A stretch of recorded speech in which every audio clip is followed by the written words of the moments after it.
People will test your peace every single day, and most of them don't even know they're doing it. Someone cuts you off in traffic. Someone talks behind your back. Someone tries to drag you into their chaos. But here's the truth. You don't have to attend every argument you're invited to. Being unbothered isn't about ignoring life. It's about mastering yourself in it. The calmest person in the room always holds the most power. So before you react, pause, breathe. Remember, your peace is your responsibility. And once you learn to protect it, no one can take it from you. Emotional control is not something you're born with. It's something you build. Most people go through life reacting to everything that touches them. Someone says something disrespectful, and they snap. A situation doesn't go their way, and they spiral. They let emotions take the driver's seat, and before they know it, they're heading straight into regret. Emotional control doesn't mean you stop feeling things. It means you stop letting those feelings dictate what you do next. It's the space between what happens to you and how you respond to it. And that space, that pause, is where your strength lies. You train your body in the gym. You train your mind by learning. But how often do you train your emotions? We spend years building physical endurance or professional skills, but we ignore emotional endurance, the ability to stay calm when chaos shows up. Emotional control is a skill because it requires awareness, repetition, and discipline. You have to learn to observe your emotions without becoming them. When anger rises, you notice it. When anxiety creeps in, you feel it. But you don't let it own you. You let it pass through, not take root. Most people think controlling emotions means suppressing them. That's not control, that's avoidance. Emotional control is not pushing feelings down, it's understanding where they come from and deciding what to do with them. It's the ability to say, yes, I'm angry, but I'll respond calmly. Yes, I'm hurt, but I'll speak with clarity. Yes, I'm disappointed, but I'll move with purpose. That's strength. That's maturity. That's what separates reacting from responding. You build this skill the same way you build muscle, by putting yourself through repetition. Every time you choose not to react, you're training emotional control. Every time you take a breath before responding, you're training control. Every time you choose patience instead of anger, you're building mental strength.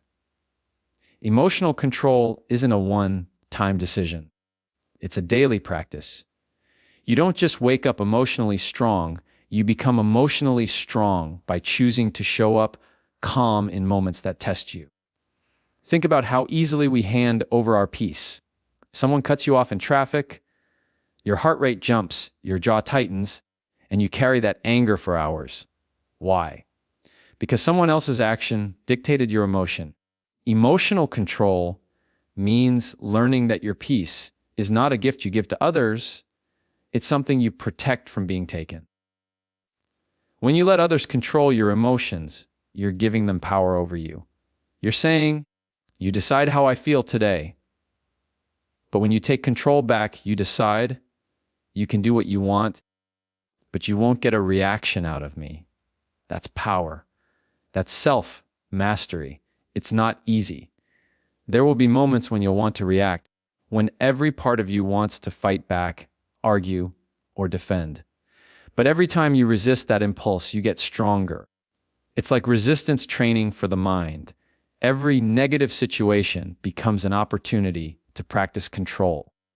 When someone speaks to you with disrespect, don't match their tone, maintain your composure.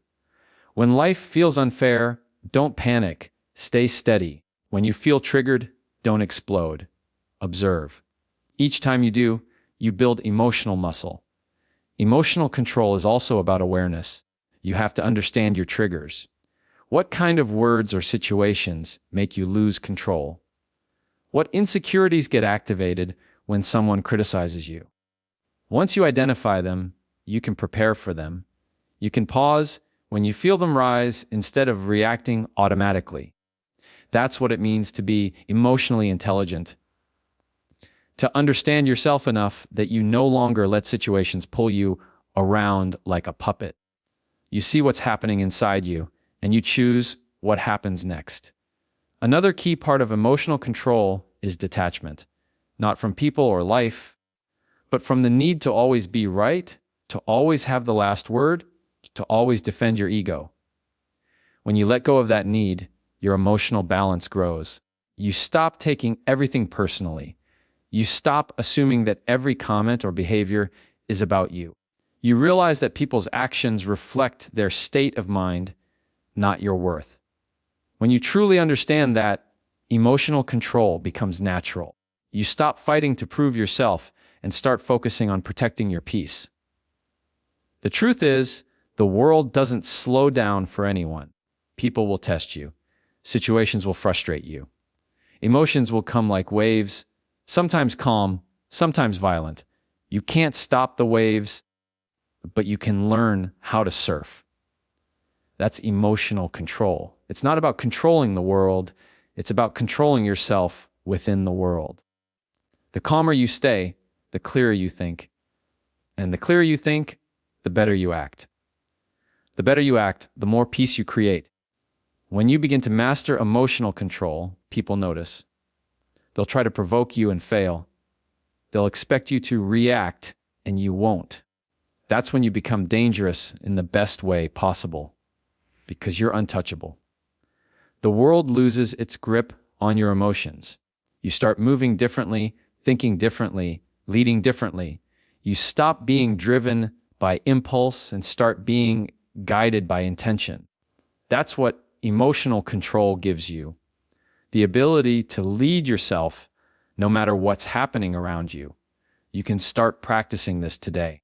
When something annoys you, pause before responding. When someone argues with you, listen without defending. When stress hits, breathe before acting. It won't feel natural at first. Your mind will scream to react, but the more you practice the pause, the stronger it becomes. Soon, the pause becomes your power. You'll reach a point where your peace no longer depends on people or circumstances. It depends on your discipline. And that's when emotional control turns from a skill into a lifestyle. Because when you train your emotional control, you're not just becoming calm, you're becoming unshakable. You're building the strength to walk through chaos without letting it live inside you. You're learning that your emotions are signals, not commands. You're learning that power doesn't come from controlling others. It comes from controlling yourself. You're learning that emotional control isn't about being cold or detached. It's about being composed and conscious. It's not about being unaffected by life. It's about responding to life with wisdom instead of weakness. Emotional control is self-respect. It's emotional maturity. It's leadership of the self. It's the quiet confidence that says, I don't need to react to prove my power. My peace is proof enough. Every time you choose calm over chaos, grace over anger, patience over pride, you are training yourself to be unbothered. You are building a mind that cannot be manipulated, a heart that cannot be provoked, and a spirit that cannot be broken.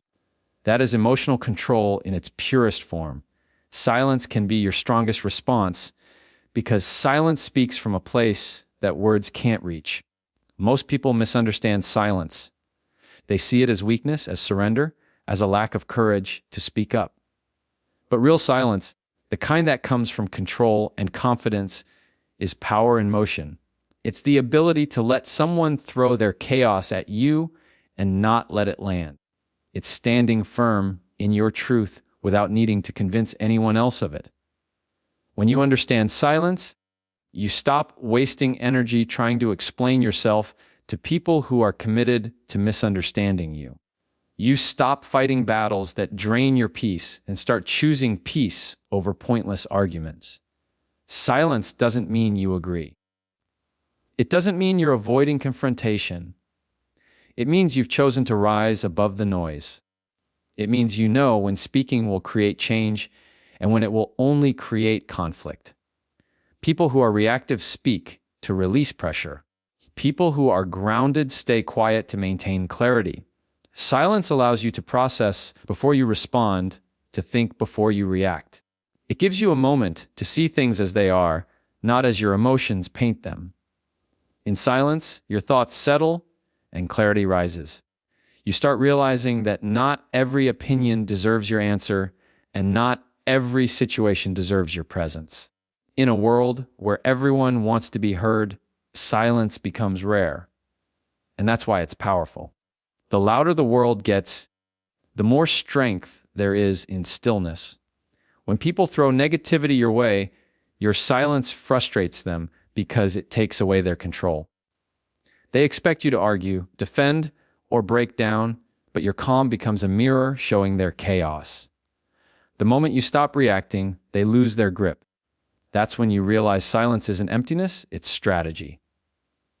It's saying, I don't need to respond for me to understand what's happening here. I already do. Silence teaches emotional patience. It's the pause between stimulus and response. The breathing room that allows wisdom to enter. When you're silent, you give yourself space to observe patterns, to see beyond words, to notice intentions. You start reading tone, body language, energy. You see that some arguments aren't about truth, they're about control. Some people don't want resolution, they want reaction. And once you understand that, silence becomes your shield. You realize that every response you give either fuels peace or feeds conflict. Choosing silence is choosing peace. Silence also helps you connect deeper with yourself. When you stop filling every space with noise, you start hearing your inner voice. You hear your intuition, your values, your truth. You realize you don't need external validation to feel certain about what you know. The more comfortable you become with silence, the less approval you need from the world. You no longer feel the urge to prove, defend, or argue. That's emotional maturity, knowing that your peace is worth more than your point. There's a discipline in silence that people underestimate. It takes strength to hold your tongue when you want to lash out. It takes control to listen instead of interrupting. It takes wisdom to say, not everything needs my reaction right now. Silence doesn't mean you're suppressing emotion. It means you're processing emotion with intention. It means you care more about the outcome than the impulse. Every time you choose silence, you're telling your mind, I'm in control here. And that practice builds inner authority. The kind that can't be shaken by someone else's behavior. Think about it. How many arguments have you walked away from feeling worse, even when you were right? How many times did reacting make things better? Usually it doesn't. Because in the heat of emotion, words become weapons, not bridges. Silence gives you the advantage of time. It lets you respond when your logic returns and your emotions cool down. That's when you speak from strength, not from pain. Silence doesn't erase your voice, it refines it. It ensures that when you do speak, your words have weight.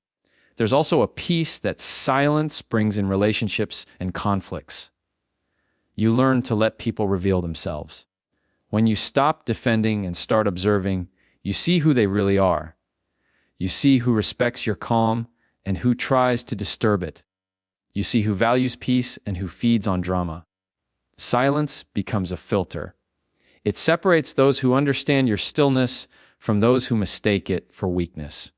And that awareness is power, because when you know who's who, you can protect your energy with precision.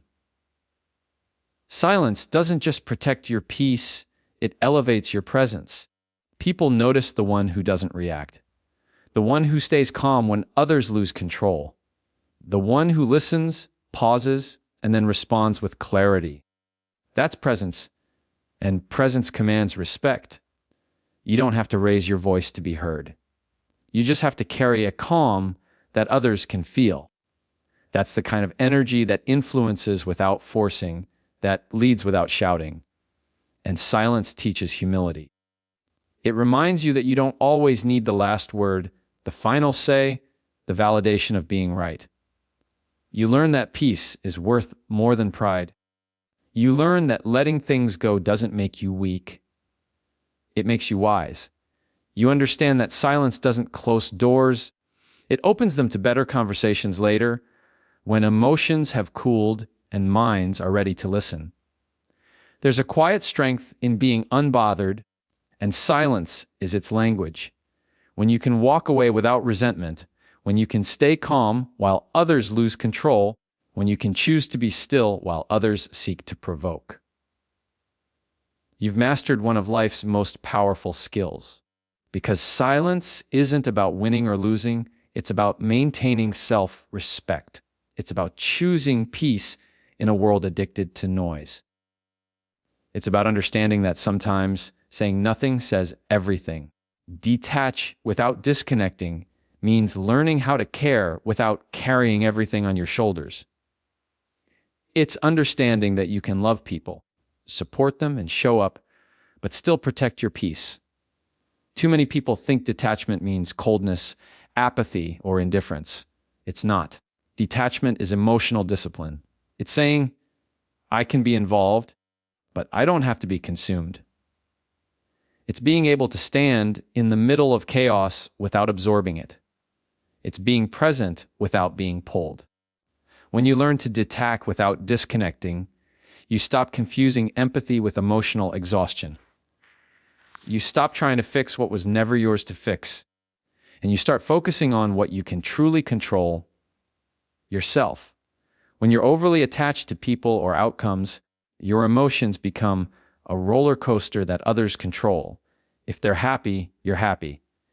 If they're upset, your peace collapses. You live in reaction to everything around you. Detachment frees you from that. It teaches you how to stand on your own emotional ground. It doesn't mean you stop caring. It means you stop losing yourself in caring.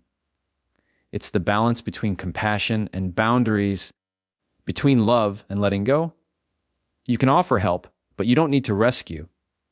You can listen, but you don't have to absorb. You can understand, but you don't have to internalize. This mindset shift is hard, especially for people with big hearts. We're raised to believe that caring deeply means carrying everything for everyone. But when you take on other people's pain as your own, you drown in emotional weight that doesn't belong to you. Detachment is the lifeboat. It's the awareness that you can witness someone's struggle without losing your own stability. You can be compassionate without being consumed. It's not a wall, it's a filter. A wall blocks connection, but a filter protects it. Detachment lets the good through: empathy, understanding, love, while keeping out the toxic, guilt, manipulation, and unnecessary stress. Detachment also applies to outcomes. You can give your best to a situation, but once you've done your part, you have to let go of what you can't control. Whether it's a relationship, a job, or a dream, attachment to results creates anxiety. You start tying your worth to outcomes you can't dictate. Detachment allows you to stay steady whether things go right or wrong. You focus on effort, not outcome. You understand that your responsibility is in the process, not the result. You stop clinging, and in that letting go, you gain peace. Because the tighter you grip something, the more it slips away. The calmer you hold it, the longer it stays. When you practice detachment, you stop personalizing everything. Not every cold response means someone hates you. Not every delay means failure. Not every disagreement means rejection. You start seeing things objectively. You stop adding emotional stories to neutral situations. Detachment gives you perspective. It separates what's actually happening from what your emotions are telling you is happening. That clarity helps you respond with wisdom instead of insecurity. Detachment is also a form of emotional freedom. It means you're not addicted to external validation or dependent on someone else's energy to feel whole. You stop chasing approval and start respecting your own boundaries. You stop expecting others to meet your emotional needs and learn to meet them yourself. This is where confidence grows, not from arrogance, but from reliance. When your peace doesn't depend on how someone else acts, you become unshakable. You can love people freely because you're not afraid of losing yourself in them. You can face challenges calmly because your sense of self isn't tied to the outcome. In relationships, detachment creates healthier dynamics. When you're attached, you may start controlling, fixing, or over-giving, hoping to maintain connection. When you're detached, you allow space for others to take responsibility, to grow, to show who they really are. Detachment respects individuality. It's saying, I'll walk beside you, but I won't carry you. That space often strengthens relationships because it removes pressure and allows authenticity. People can breathe around you instead of feeling your emotional grip. Practicing detachment also means you stop overreacting to people's moods or choices. You realize their behavior says more about them than it does about you. You learn to observe without absorbing. You start asking, is this mine to carry? If it's not, you let it pass. That question alone can save you from so many emotional storms. Detachment gives you the permission to walk away from drama without guilt. It's the realization that peace is not selfish. It's necessary. Because when you're at peace, you can actually help others better. You can give advice without judgment, support without burnout, and love without losing yourself. Detachment also sharpens focus. When your emotions aren't tangled in every situation, you think clearer, decide faster, and act with purpose. You stop reacting and start leading. You stop being swayed by temporary feelings and start moving according to long-term values. You can see people and situations as they are, not as you wish them to be, and that clarity brings maturity. You begin to understand that you can't control how others show up. You can only control how you show up. There's peace in that realization. You stop fighting for control in places where you have none. You stop chasing closure from people who never planned to give it. You stop forcing things that are meant to flow. Detachment is accepting reality without letting it ruin your peace. It's not emotional laziness. It's emotional intelligence. It's knowing that the more you try to control everything, the more you lose control over yourself. The moment you let go, everything starts falling into place naturally. Detach without disconnecting also means staying open. You don't isolate yourself or shut down emotionally. You stay kind, you stay caring, but you stay grounded. You learn to give your presence, not your peace. You learn to be fully engaged in conversations, relationships, and goals, but not enslaved by them. You can listen to criticism without collapsing. You can face uncertainty without panic. You can experience disappointment without despair. That's what emotional strength looks like, being involved in life while staying independent within it. The more you practice detachment, the lighter you feel. The chaos around you doesn't hit as hard. The noise fades. You stop taking everything personally. You start noticing your triggers, but no longer letting them rule you. You become a calm observer of your own emotions instead of being swept away by them. That's when you truly begin to understand the meaning of peace, not as an external state, but as an inner one that you carry wherever you go. Detachment isn't about distancing yourself from life. It's about moving through life with emotional balance. It's realizing that you can care deeply and still protect your sanity. You can love people fiercely and still respect your boundaries. You can give your best to something without letting it define your worth. You can be connected and calm, compassionate and composed, loving and free all at once. That's the art of detaching without disconnecting. Staying open, hearted but unbothered, grounded but not hardened, involved but never entangled. Peace is power, protected at all costs. Most people chase success, validation, and control, but overlook the one thing that gives meaning to all of it: peace. When you lose your peace, everything else begins to crumble. Your focus fades, your patience disappears, your energy drains. You can have the best job, the right people, the perfect goals. But if your mind is in chaos, none of it feels like enough. Peace is the quiet strength that makes you steady when life tries to shake you. It's not about escaping problems. It's about standing in the middle of them and staying centered. Peace isn't a gift someone gives you. It's a discipline you build and a boundary you protect. Peace is not found, it's created. You create it every time you choose not to react. Every time you let go of what you can't control. Every time you walk away from unnecessary drama. The problem is, we give our peace away too easily. We trade it for opinions, validation, or revenge. Someone disrespects us, and we respond with anger. Someone misunderstands us, and we exhaust ourselves trying to explain. We let small moments steal big chunks of our calm. Protecting your peace means realizing that not everything deserves a reaction, not everyone deserves a response, and not every situation deserves your presence. Sometimes the most powerful thing you can do is nothing, to simply walk away with your peace intact. Peace doesn't come from avoiding people or hiding from life. It comes from knowing who you are and what you stand for. When you're clear on that, chaos can swirl around you, but it can't get inside you. You stop being triggered by every little thing because your sense of worth isn't up for negotiation. You stop seeking closure from others because you've learned to give it to yourself.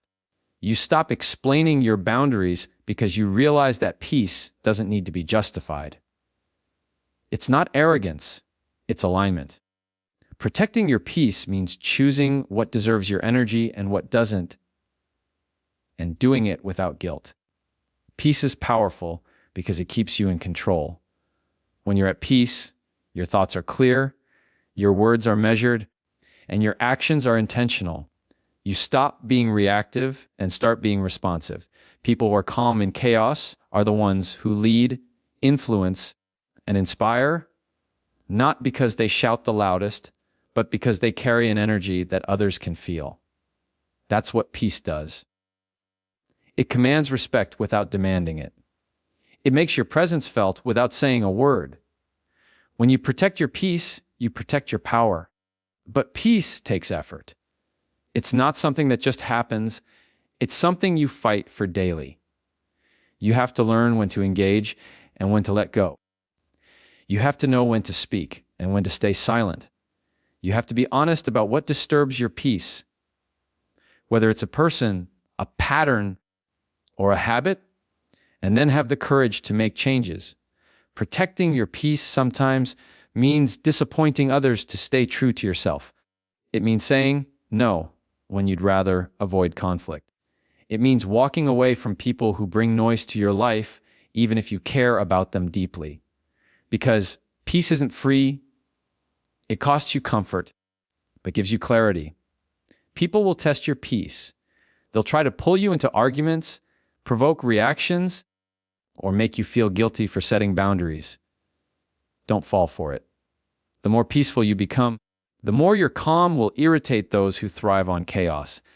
They'll call you distant, detached, or uncaring, but that's because they can no longer control you. Stay grounded. Don't explain your peace to those who feed on your reaction. Protecting your peace is not about isolation, it's about elevation. It's about rising above the noise and realizing that not every battle is worth your energy. Peace also comes from forgiveness, not for others, but for yourself. You can't be at peace if you're constantly carrying guilt, regret, or resentment. Forgive yourself for what you didn't know then. Forgive others not because they deserve it, but because you deserve freedom. Forgiveness clears emotional clutter. It lets peace move back into the space where pain used to live. When you release what's heavy, your spirit becomes light again. Another part of protecting your peace is managing your environment. Who you spend time with, what you watch, what you listen to, what you scroll through, all of it shapes your inner world. Your peace can't thrive in chaos. Sometimes you have to declutter your mind by decluttering your environment.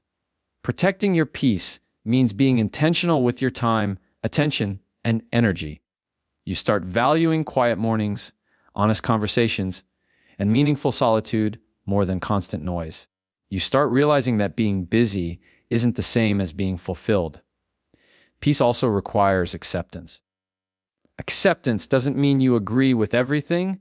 It means you stop fighting against reality. You stop wishing things were different and start working with what is. You stop resisting life and start flowing with it. Acceptance doesn't weaken you, it frees you. When you accept that not everyone will like you, not everything will go your way, and not every situation can be fixed, you finally relax into peace. You stop forcing and start trusting. That's when life starts moving more smoothly, not because it's easier, but because you're no longer fighting it. Protecting your peace means learning to be okay with being misunderstood. You'll reach a point where explaining yourself feels unnecessary because your peace matters more than being right. You'll learn that sometimes closure doesn't come, and that's okay. Peace is choosing to let go even without the perfect ending. It's choosing calm over control, detachment over desperation, and growth over grudges. When you protect your peace, you start attracting peace. People who value calmness, honesty, and maturity will naturally align with you. The ones who thrive on chaos will drift away. Let them. You're not meant to live in constant conflict just to keep others comfortable. Protecting your peace is a declaration that your mental health, your focus, and your energy are sacred. You can't pour from an empty cup, and you can't lead from a restless mind. Peace fills both. Peace is not weakness. It's not avoidance. It's not lack of passion. Peace is strength under control. It's passion with direction. It's confidence without chaos. It's the quiet assurance that no matter what happens, you'll handle it with grace. It's knowing that the real battle is not out there. It's inside you. And every time you choose peace over reaction, patience over impulse, stillness over noise, you're winning that battle. Because peace doesn't make life perfect. It makes you powerful within it. And when you protect it, everything else falls into place. Your focus, your confidence, your relationships, your purpose. The world may not always be calm, but you can be. And that calm is your greatest strength, your deepest wisdom, and your truest form of power.